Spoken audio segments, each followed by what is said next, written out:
ओम ज्ञानतिमिरान्धस्य ज्ञानाञ्जनशलाकया चक्षुरुन्मीलितं येन तस्मै श्रीगुरवे நமः. இன்றைக்கு குரு பூர்ணிமா. ஆன்மீகம் அப்படிங்கிறது வெறும் பேச்சு கிடையாது, வாழ்க்கை முறை. அது குரு இந்த குரு தினத்தில் நாம் தெரிஞ்சிக்க வேண்டியது என்னென்னா, அவர் சொல் உபதேசம் மட்டும் பண்ணலை, செயலாலையும் உபதேசிக்கிறவர். அவர் தான் ஆச்சாரியர்.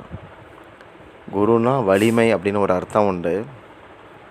பொய்யானதுகளில் மக்களுக்கு மோகம் இருக்குது, சத் விஷயங்களில் நாட்டத்தை ஏற்படுத்துகிறவர் குரு.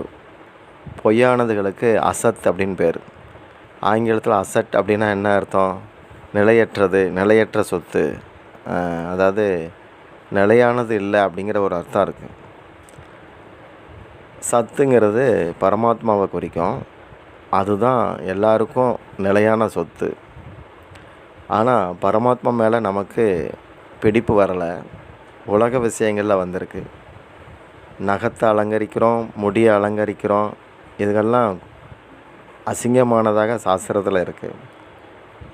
மனித இனம் எது அவசியமில்லையோ அதை அழகுபடுத்துது, எது அவசியமோ அதிலிருந்து அது விலகி போயிட்டுருக்கு.